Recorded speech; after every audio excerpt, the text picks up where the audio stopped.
Hello, the students of class 10 of SK Foundation School. Here I am today with a new chapter of geography, that is natural vegetation of India. Students, what do you mean by natural vegetation? Natural vegetation can be defined as plants or trees growing naturally without any human aid. Natural vegetation हम लोग उन सब plants और trees को बोलते हैं जो खुद ब खुद नेचुरली ग्रो होता है without any human aid, without any human help का। ओके, बिना हम लोगों के, बिना इंसानों के मदद के बगैर, बिना इंसानों के मदद के जो प्लांट्स और ट्रीज खुद ब खुद ग्रो होते हैं, खुद ब खुद बढ़ता है, उसको हम लोग नेचुरल वेजिटेशन बोलते हैं। राइट, प्लांट कोई भी पौधा हम लोग लगाते हैं, ठीक है, उसमें पानी देते हैं, फिर सनलाइट एंड वाटर लोगों को मिलता है, तब ना एक प्लांट जाकर ट्री बनता है। बट यहाँ पर हम लोगों का हेल्प लगता है, ठीक है, लेकिन वो सब प्लांट्स और ट्रीज जो नेचुरली ग्रो करते हैं विदाउट एनी ह्यूमन हेल्प के, उसको हम लोग नेचुरल वेजिटेशन बोलते हैं। Okay, trees which grow on their own depending on factors such as moisture, temperature and soil over an area are termed as natural vegetation, जो खुद ब खुद अपने ही फैक्टर्स पे, खुद ब खुद अपने फैक्टर्स को कंज्यूम करके जो बढ़ता है प्लांट्स और ट्रीज, उसको, उस एरिया को, उस जगह को हम लोग, उस चीज को हम लोग, उस प्लांट्स और ट्रीज को हम लोग नेचुरल वेजिटेशन कहते हैं। ठीक है, the part of the natural vegetation which has remained undisturbed bye humans is called virgin vegetation. वो सब पार्ट्स नेचुरल वेजिटेशन का जो बिल्कुल ही इंसान जहाँ पर नहीं जाते हैं, ह्यूमन से बिल्कुल अनडिस्टर्ब्ड होते हैं, रह रहे हैं, वो नेचुरल वेजिटेशन को हम लोग वर्जिन वेजिटेशन कहते हैं, क्योंकि वहाँ पर इंसानों का कोई इंटरफेरेंस नहीं होता, वहाँ पर इंसान जाते ही नहीं है।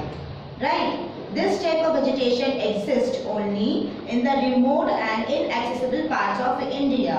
ये सब वेजिटेशन हम लोग को कहाँ पर मिलता है? रिमोट एरिया में मिलता है, जो मतलब बहुत ही बैकवर्ड एरिया हो, बहुत ही आउटस्कर्ट एरिया हो, वहाँ पर मिलता है। In India like the eastern Himalayas, Purvanchal hills of the north east and the Sundarbans in the Ganga Brahmaputra delta. Okay, ये सब जगह को हम लोग वर्जिन वेजिटेशन कहते हैं, क्योंकि यहाँ पर लोगों का आना जाना बहुत ही कम होता है। यहाँ पर ये जो पार्ट्स है ये बिल्कुल ही अनडिस्टर्ब्ड होते हैं by humans. Okay, according to the Food and Agricultural Organization of the United Nation, that is FAO, in 2010 India is covered by forests over 19.4% of the total area of the country. हमारी country का जितना total area है उसका 19.4% जो है वो forest से covered है। 19.4% जो ऑलमोस्ट 20% वो फॉरेस्ट एरिया है इंडिया का। ठीक है, degradation of forest due to human interference has increased with the growth of population. Degradation of forest मतलब होता है फॉरेस्ट का काटना, फॉरेस्ट का कम होना, जंगलों का कम होना। अब जंगलों का कम होना मतलब क्या है? फॉरेस्ट, हम लोग पेड़ पौधों को काट देंगे तो जंगल खुद ब खुद कम हो जाएगा। तो ये क्यों हो रहा है? ये ग्रोथ ऑफ पॉपुलेशन की वजह से हो रहा है। जितना ज़्यादा पॉपुलेशन बढ़ रहा है उतना ही ह्यूमंस का इंटरफेरेंस, ज़रूरत जो है, रिक्वायरमेंट्स वो ज़्यादा हो रहा है। ज़्यादा होने की वजह से प्लांट्स और ट्रीज का डिग्रेडेशन हो रहा है, जिसको हम लोग डिफॉरेस्टेशन भी कहते हैं। ठीक है, natural vegetation is influenced by factors like climate, temperature and rainfall, topography, soil type and drainage. ठीक है, now India has 5 major natural vegetation belts. These are listed as follows: tropical evergreen forest, tropical deciduous forest, okay, then comes mountain forest, third one is mountain forest, then mangrove forest and tropical thorn forest, that is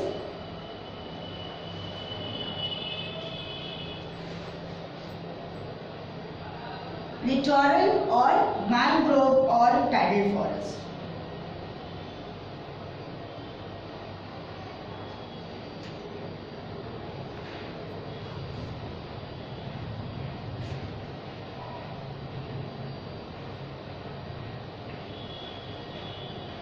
tropical thorn forest को हम लोग tropical desert और dry forest भी कहते हैं। The last one.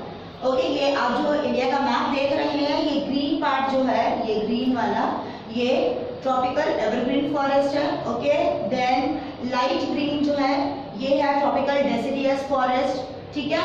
Then ये yellow one जो आप नॉर्थ में देख रहे हैं और नॉर्थ ईस्ट में देख रहे हैं, ये है माउंटेन फॉरेस्ट। उसके बाद मैंग्रोव फॉरेस्ट, ये सब जगह, ये जो ऑरेंजेस आप देख रहे हैं, ठीक है, ये है आपका mangrove forest.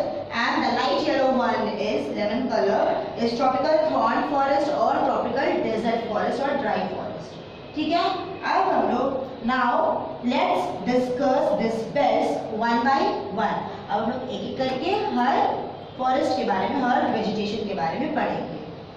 Now the first one is tropical evergreen forest.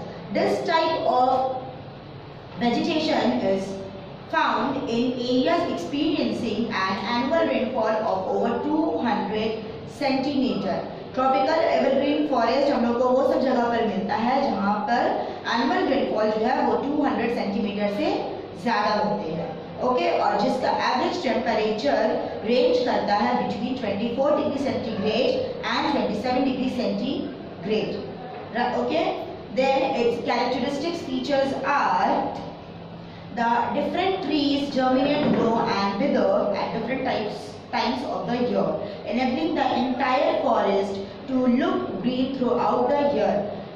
Tropical evergreen forest में different types of trees different times में grow करता है, germinate होता है, grow करता है और झड़ता भी है, क्योंकि सालों साल क्या होता है, एवरग्रीन होता है, ठीक है। ट्रॉपिकल एवरग्रीन फॉरेस्ट से ही हम लोग को ये समझ में आ रहा है कि ये थ्रू आउट द ईयर ये एरियाज जो है वो एवरग्रीन होकर रहता है। क्यों एवरग्रीन होकर रहता है? क्योंकि ये सब फॉरेस्ट में डिफरेंट ट्रीज जो है वो डिफरेंट टाइम्स में जर्मिनेट करते हैं, ग्रो करते हैं और विदर करते हैं, झड़ते हैं, ठीक है, उगते हैं, बढ़ते हैं और झड़ते हैं। तो डिफरेंट टाइम्स में जब ये बढ़ेंगे तो सालों साल ये लगेगा, कुछ ग्रो करता है समर में, कुछ ग्रो करता है विंटर में, तो ये सालों साल एवरग्रीन होकर रहता है, इसलिए इसका नाम ट्रॉपिकल एवरग्रीन फॉरेस्ट है। Okay, different trees shade there leaves during different times of the year. अब अलग अलग टाइम पर ये उगेगा, बढ़ेगा, तो अलग टाइम पे ही ना ये झड़ेगा, विदर होगा। Okay, there is no fixed season for the shedding of leaves. इसका कोई फिक्स्ड सीजन नहीं है इसका पत्तों के झड़ने का। द ट्रीज आर टॉल, यहाँ के ट्रीज जो है वो बहुत ही बड़े होते हैं, बहुत ही लंबे होते हैं, 45 मीटर हाइट इनका होता है। And such forest have a 3-storied appearance. ये इतना ज़्यादा ये सब मतलब यहाँ पर जो ट्रीज इतने ज़्यादा लंबे लंबे होते हैं कि ऐसा लगता है कि 3-storied बिल्डिंग हो, 3 तल्ला जो बिल्डिंग होता है उतना ऊंचा इसका ट्रीज जाता है। ओके, मीडियम साइज ट्रीज भी और श्रब्स भी होते हैं यहाँ पर। यहाँ का वेजिटेशन जो है बहुत ही डेंस है। The vegetation of this tropical evergreen forest is very dense. The tallest trees have broad leaves, जो लंबा लंबा पेड़ है उसका जो पत्ता है वो बहुत ही चौड़ा है, ब्रॉड है। And form a thick canopy. Canopy मतलब होता है अम्ब्रेला लाइक स्ट्रक्चर, ठीक है। इतना ऊंचा जाकर उसका ट्रीज इतना चौड़ा हो जाता है कि ऐसा लगता है कि कैनोपी ऊपर जाकर कैनोपी बन रहा, मतलब ऐसा छतरी जैसा हो जाता है। ऊपर का जो आप ऊपर में आप देखिए, मतलब आप जब ट्रॉपिकल एवरग्रीन फॉरेस्ट पर कभी हम लोग जाएंगे अगर, तो हम लोग ये देख सकते हैं कि वहाँ का ऊपर का हिस्सा जो है ट्री का, वो ऐसा लगता है कि ऊपर में ऐसा छाता खुला है, छतरी ऐसा ओपन हो गया है, ठीक है, उसको लोग कैनोपी कहते हैं। And this prevents the penetration of sunlight and the floor is quite dark. और क्योंकि ऊपर में इतना ज़्यादा उसके ब्रॉड लीव से छाता जैसा स्ट्रक्चर पार्ट बन जाता है, जिससे कि सनलाइट जो है वो नीचे तक नहीं पहुंचता, जिसकी वजह से फॉरेस्ट फ्लोर जो है वो बहुत ज़्यादा अंधेरा सा रहता है। Okay, the forest floor remains damp and swampy, which supports an undergrowth of cane, bamboo, climbers, ferns and epiphytes. तो उस नीचे में इतना ज़्यादा अंधेरा रहता है क्योंकि इतने ब्रॉड लीव्स की वजह से सनलाइट जो है वो नीचे तक नहीं पहुंचते हैं, जिसकी वजह से फ्लोर एरिया जो है फॉरेस्ट का वो भीगा सा मॉइस्ट रहता है, हमेशा भीगा सा पानी जैसा रहता है, डैम्प एंड स्वैम्पी रहता है, जो कि सपोर्ट करता है बैम्बू क्लाइंबर्स फर्न्स को उगने के लिए। The trees are not of pure stand, that is pure stand मतलब होता है the forest is of mixed type।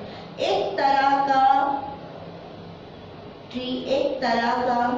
Trees जो है, प्लांट जो है वो नहीं वहाँ पर बढ़ता है। वहाँ पर the tropical evergreen forest is of mix type of forest, तरह का ट्रीज वहाँ पर उगता है। The trees of a particular species are scattered in the forest. एक तरह का ट्रीज जो है वो स्प्रेड आउट होकर है पूरा जंगल में, एक जैसा तरह का ट्रीज जो है वो पूरा स्प्रेड आउट होता है, पूरा स्कैटर्ड होता है। Okay, the trees yield hardwood and are heavy. Trees से, वहाँ के ट्रीज से हम लोगों को क्या मिलता है? हार्डवुड मिलता है, हार्ड लकड़ी मिलती है और बहुत ज़्यादा हैवी होते हैं वहाँ के। Okay, some species of trees are rosewood, mahogany, ebony, ironwood, bamboo, cane, sesame. These are some trees which are found in tropical evergreen forest, and these are used for making expensive furniture, gun carriage wheels, wagon parts and floorboards of ship. Okay, inlay work, wall paneling, carts, boards, building construction material, house building material. Okay, then railway sleepers. So these trees are used for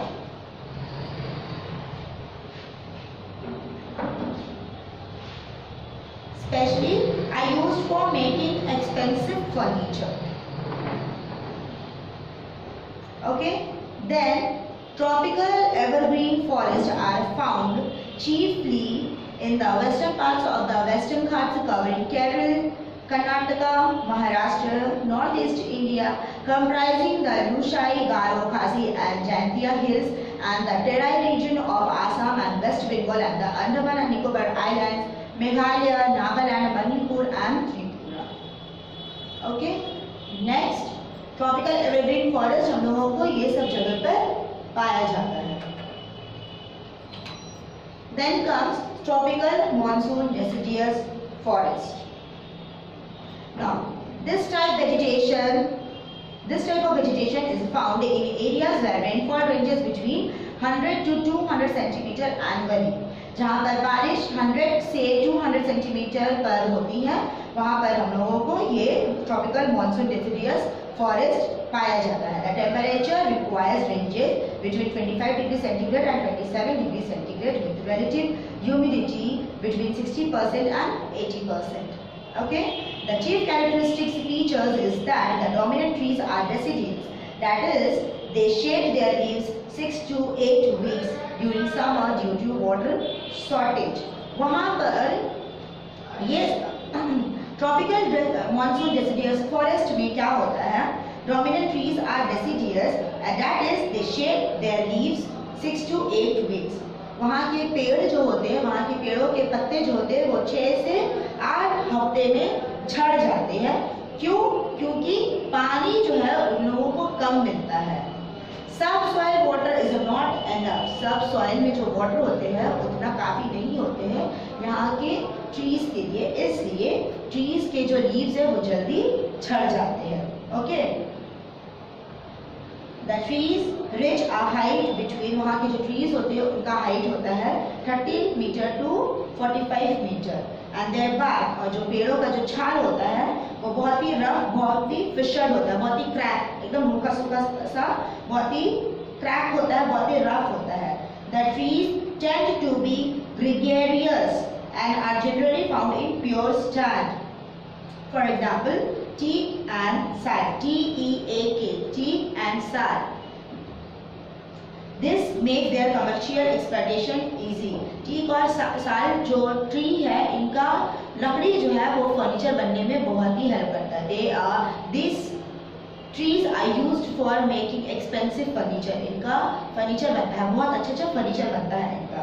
okay, gregarious मतलब होता है growing in groups that are close together, मतलब यहाँ के जो trees होते हैं वो एक के बाद एक ग्रुप में, ऐसा लगता है कि ये ग्रुप में उगे हैं, ग्रुप में ये बनकर खड़े रहते हैं। ओके, और ये प्योर स्टैंड के रहते हैं, जैसे टीक है तो साल है। Okay, the trees is hardwood, इनका इन ट्रीज से हम लोगों को हार्डवुड मिलता है, लकड़ी जो मिलती है, और ये लकड़ी जो है वो एक्सपेंसिव फर्नीचर बनने के लिए यूज की जाती है। The dominant species are teak, sal, sandalwood, semal, myrobalan, arjun, Andaman, padauk, mahua, palash, dhak, amla and जामुन। तो ये सब चीज हम लोगों को इस मॉनसून डेसिडियस फॉरेस्ट में मिलता है। Okay, and again this trees are used for making furniture, ships and boats, railway sleepers, bridges, rafters, beams, boxes, decoration pieces and carving. Okay, then the pulp of myrobalan is used for a remedy for diarrhea. Then sometimes for dyeing and tanning, soap making, and some for medicinal properties. Okay, these forests are distributed in a narrow belt along the Himalayan foothills on the eastern side of the Western Ghats, Chotanagpur Plateau, moist areas of Kerala, Karnataka, southern Madhya Pradesh, Chhattisgarh, Odisha, Jharkhand, West Bengal, Bihar and Uttarakhand. And these forests are economically important in India. Then comes tropical desert or dry forest. Now, these forests evolved where annual rainfall is less than 25 centimetre. अब tropical desert नाम से हम लोग को ये समझ में आ रहा है कि बारिश वहाँ पर कम होती होगी, इसलिए नाम उसका ड्राई फॉरेस्ट या फिर ट्रॉपिकल डेजर्ट फॉरेस्ट दिया गया है। The rainy season is short, बारिश का जो मौसम है वो बहुत ही कम होता है, शॉर्ट होता है। The amount of rainfall is scanty, हल्का हल्का होता है वहाँ पे बारिश, and very little moisture is held in the soil, जिसकी वजह से वहाँ की मिट्टी पर बहुत ही कम मॉइस्चर पाया जाता है, मिलता है। Temperature ranges between 25 degrees centigrade and 27 degrees centigrade with low relative humidity throughout the year. The characteristic features are the trees are xerophytic in nature. Xerophytic मतलब होता है डेजर्ट प्लांट। यहाँ के जो ट्रीज होते हैं वो लाइक डेजर्ट प्लांट, जैसे कि डेजर्ट में ट्रीज पाया जाता है कैक्टस एंड ऑल, वहाँ यहाँ ट्रॉपिकल डेजर्ट और ड्राई फॉरेस्ट में भी हम लोग को xerophytic plants ही पाया जाएगा। The region abounds in thorny bushes and cacti. Okay, जैसे कि अभी हम बताएं कि डेजर्ट प्लांट के जैसा ही हम लोग को मिलेगा, तो क्या मिलता है thorny bushes and cacti. Thorny मतलब क्या होता है कांटा, थॉर्नी बुशेस तो बहुत ही रफ, बहुत ही कैक्टिव टाइप का हम लोगों को, कैक्टस टाइप का हम लोगों को यहाँ पर ट्रीज मिलता है। The plants have special adaptation to tide over the long hot dry season and presence of low soil moisture. They have long roots, इनका जो जड़ है वो बहुत ही लंबा होता है, which penetrate deep into the soil, जिसके वजह से जमीन के अंदर सॉइल में वो बहुत ज्यादा अंदर तक चले जाता है उनका रूट्स, जिससे कि उन लोगों को मॉइस्चर मिलता है। Okay, the leaves are modified into spines, या इनके जो leaves होते हैं वो spine मतलब होता है बैकबोन, स्पाइन मतलब एक्चुअली में होता है बैकबोन, तो यहाँ के जो लीव्स है वो एज अ बैकबोन वर्क करते हैं to prevent excessive loss of soil through evapotranspiration. They are thorny in nature, जैसे कि आपको बताया गया है पहले कि यहाँ के ट्रीज का जो नेचर है वो बहुत ही रफ एंड थॉर्नी रहता है। Leaves are small and waxy for some plants, और कुछ प्लांट्स के जो लीव्स होते हैं वो बहुत ही छोटे छोटे और बेंडेबल होते हैं। वैक्सी मतलब होता है बेंडेबल, फ्लेक्सिबल, मुड़ जाते हैं। ओके, ट्रीज हैव सक्युलेंट स्टेम, सक्युलेंट मतलब होता है जूसी। यहाँ के जो ट्रीज होते हैं बहुत ही जूसी, मतलब अगर कट करो तो बहुत ही जूसी सा लैशी सा रस निकलता है। That is they can store water, मतलब वहाँ के जो ट्रीज होते हैं वो वाटर स्टोर कर सकते हैं। Okay, now the trees are babul, kikar, kher, khejri, neem, wild date palm and porous grasses. Okay, now babul is, we know that babul is an extremely valuable tree that yields timber, fuel, fodder and tanning. Okay, and the gum of the tree has immense medicinal value. Okay, then है जिसको हम लोग acacia केचु भी कहते हैं. Katha is obtained from the hardwood of cat trees and it is used for dyeing fishing nets as a boiler compound and in machine used for boring. Then tropical desert or dry forests are distributed in western Rajasthan, parts of Maharashtra, Kutch region of Gujarat, southwestern Punjab and the rain shadow region of the Deccan Plateau.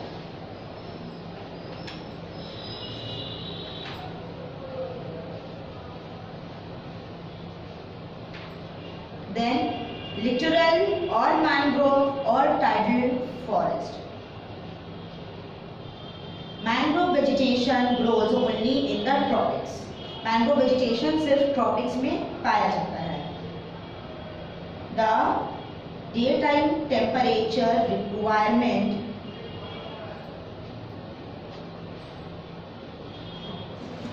is generally 24 degrees centigrade and annual rainfall ranges between 150 centimeter and 200 centimeter. Mangrove vegetation सिर्फ और सिर्फ tropics reason में पाया जाता है और इसका day time temperature ज़रूरत होता है अराउंड 24 डिग्री सेंटीग्रेड. ठीक है, इसका एनुअल रेंजेस होता है, एनुअल रेनफॉल रेंजेस चाहिए 150 centimetre and 200 centimetre. The characteristic features are mangrove vegetation has pneumatophores. Pneumatophores बोला जाता है जिसका रूट से हम लोग जिसका रूट से ब्रीदिंग लेते हैं. जो प्लांट्स अपने रूट से ब्रीथ करते हैं उसको न्यूमेटोफोर्स कहते हैं. उस प्लांट्स को to absorb oxygen as the soil is poor in oxygen. The stilt roots कहते हैं. स्टिल्ट मतलब होता है लंबा लंबा जो होता है, लंबा सा लॉन्ग लेग्स का जो होता है उसको स्टिल्ट रूट्स कहते हैं. The stilt roots of this vegetation improve the stability of the tree by providing a wide base and support in the soft and unstable mud. They also help in aeration. Aeration मतलब होता है process of exposing to air. मतलब air लेने के लिए exposed होता है, उसको aeration कहते हैं. These forests are very dense and characterized by tangle of climbers. बहुत सारे climbers पाया जाएगा. तो बहुत सारे climbers का वहाँ पर एक झुंड बना हुआ था जो एक दूसरे में उलझे हुए पाए जाते हैं. Some mangrove species are viviparous. Viviparous मतलब होता है a step of reproduction in which plants generate offspring while being attached to the plant tree. Mangrove forest में आप जब जाइएगा तो आप ये देखिएगा कि एक ट्री से दूसरा ट्री निकलता है. ठीक है, लेकिन वो दूसरा जो ट्री निकला है उस ट्री से वो जुड़ा हुआ है. ये एक रूट से दूसरा रूट तो होता ही हम लोग जानते हैं, बट वो विजिबली रहता है कि ये उससे अटैच किया हुआ रहता है. ओके, उस चीज को हम लोग विविपेरस कहते हैं. Little plants developed on the parent tree. छोटा छोटा पौधा पेरेंट ट्री, बड़ा सा ट्री से छोटा छोटा पौधा निकला हुआ रहता है. एंड व्हेन रेडी जब वो रेडी हो जाते हैं, वो जो बड़े हो जाते हैं, they fall off and root where they land. और जब वो पक जाता है, वो राइप जब हो जाता है, वो जब बढ़ जाता है तो वो गिरता है और जहाँ पर ही गिरता है वो वहीं से क्या होता है, वहीं से वो अपना रूट निकलने लगता है. Okay, the important trees of this forest found here are Sundari, Keora, red mangrove, mangrove dead palm and nipah palm.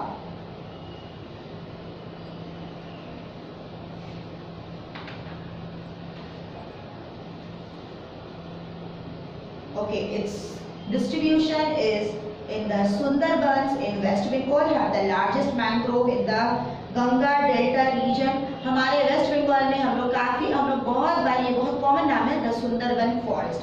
Sundarban का जंगल, ये हम लोग सुनते हैं अपने यहाँ पर कोलकाता में, वेस्ट बंगाल में पिकनिक करने के लिए भी जाते हैं हम लोग. तो सुंदरबन जो है वो फेमस किस लिए है, क्योंकि वहाँ वो जो सुंदरबन फॉरेस्ट है वो मैंग्रोव वेजिटेशन से भरा हुआ है.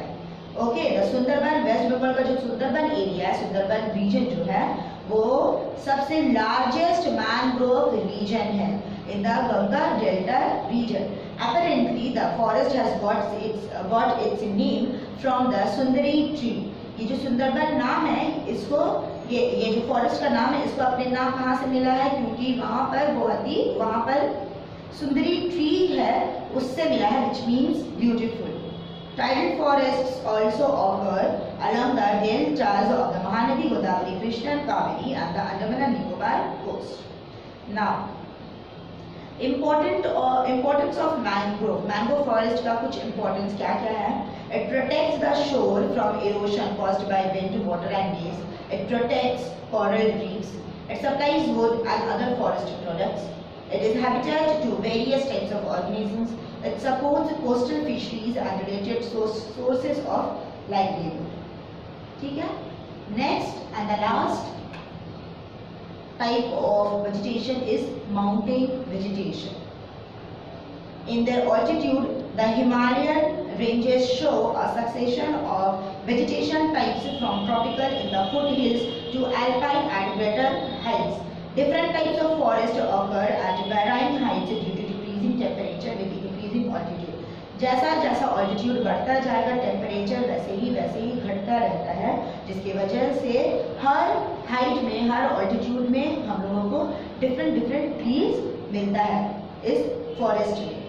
And variation is amount of precipitation received. Suppose, or we can say that distribution of this forest in India,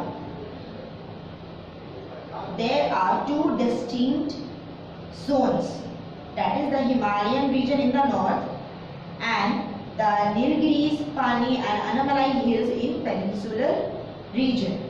Okay, so Himalayan region में वो क्या मिलता है? In Himalayan region, tropical monsoon deciduous forest of sal, teak, bamboo and can grow abundantly in the foothills zone. Between 1000 meter and 2000 meter altitude, the wet temperate belts consisting of oak, birch and chestnut are found.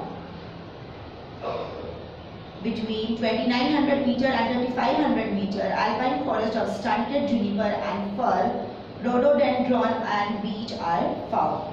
And in Nilgiri, Palni and Annamalai hills of peninsular region, the slopes are covered with subtropical broadleaf hill forest, in which evergreen species dominate. Such forests are called shola in South India. For example, laurel, giant tree fern, rhododendron, arboreum, and the kurinji plant.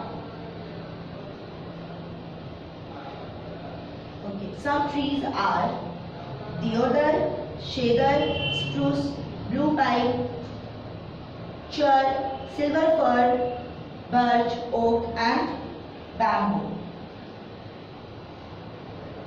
These are the trees used for making again furniture, ceiling, shingles, fire resistant. The wood is fire resistant. Okay.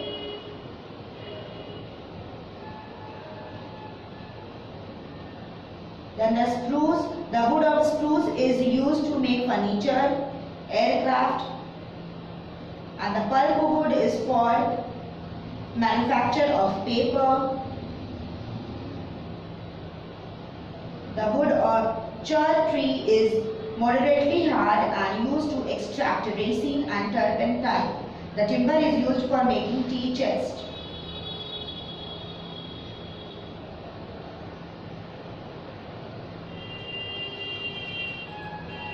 Okay, students, the wood is used, the wood of oak is used for manufacturing sports goods. The wood of bamboo is used for making scaffolding, thatched roof, temporary bridges and rafters. Bamboo trees हम लोग देखते हैं जिनसे के घर के छतों को भी बनाया जाता है, ठीक है, पंडाल वगैरह बनता है. Okay. So students, this much is for today. We will continue this chapter in our next class. Okay, thank you.